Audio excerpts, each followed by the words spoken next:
বন্ধুরা আজকে আমরা আসছি পাহাড়ে বউ খুঁজতে। আরে বেটা তুই বউ খুঁজবি না, বই তরে খুঁজবো। বন্ধু হ্যাঁ তুই যদি বিয়ে করবার চাস হ্যাঁ তাহলে তিনটা কাজ কর। কি? 1 নম্বরে কাঁঠাল গাছে ওঠ, 2 নম্বরে গরু গোসল করা, ঠিক আছে। আর 3 নম্বরে পাহাড়ে ওঠ দৌড়ায়। এটা তো বউ না, মনে হয় চাকরি দিতাস। বন্ধু হ্যাঁ বিয়ে করার আগে একবার আয়নাতে তোর নিজের চেহারাটা দেখিস। আয়নার দিকে তাকাইলেই তো বুঝি আমি কতটা হ্যান্ডসাম। এখন শুধু একটা পাহাড়ি মেয়ে প্রেমে পড়া দরকার বন্ধু। তোর ভাগ্য পাহাড়ি মেয়ে নাই।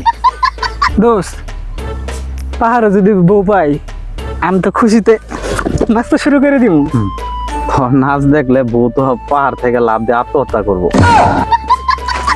দোস্ত পাহাড়ে এসে তো বউ খুঁজে পাইলাম না। এই পাহাড়ে শুধু প্রাকৃতিক সৌন্দর্য আছে, হৃদয়ের না। ধুৎ বেটা, তুই পাহাড়ে আইছ বউ খুঁজতে, তুই তো আসলে বউয়ের সুখে পাগল হয়ে গেছ। বউ খোঁজা লাগবো জায়গা মতো নেই, পাহাড়ে থাকে হইতাছে বাঘ ভাল্লুক। যা বেটা। বন্ধু হ্যাঁ একটা জিনিস বুঝলি তো, বউ খুঁজতে আইসা হ্যাঁ। কিছু জিনিস পাহাড়ে থাকে না, কিছু জিনিস নিচেও থাকে, যেমন একাকিত্ব। শালা রে শালা, তুই সিঙ্গেল করে আমি সিঙ্গেল রাখুম। হালা তো হালা, তুই তো আসলে পাগল। আহা কি যে গরম পড়ছে আজকে। দোস্ত এই পাহাড়ে যদি বউ না পাই আমার পিছে যায় যায় কিন্তু আমি শুয়ে শুয়ে গানমু। তোর তুই পাগল হইছ, তোর মা ডরও পাগল বানাবি, ভালো মানুষটারে পাগল বানাবি।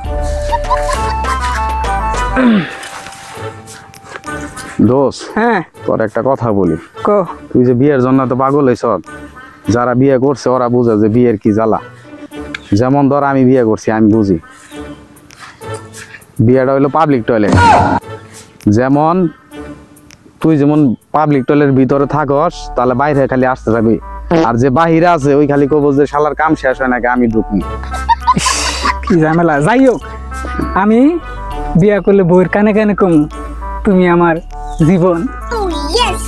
তোর বউ মনে করবো যে তুই তার জীবনের ভুল শিখতাম। দোস্ত এই পাহাড়ি বাতাসই জানে আমার বউ কোথায়। আলা তোর বিয়ের গেরার আমি।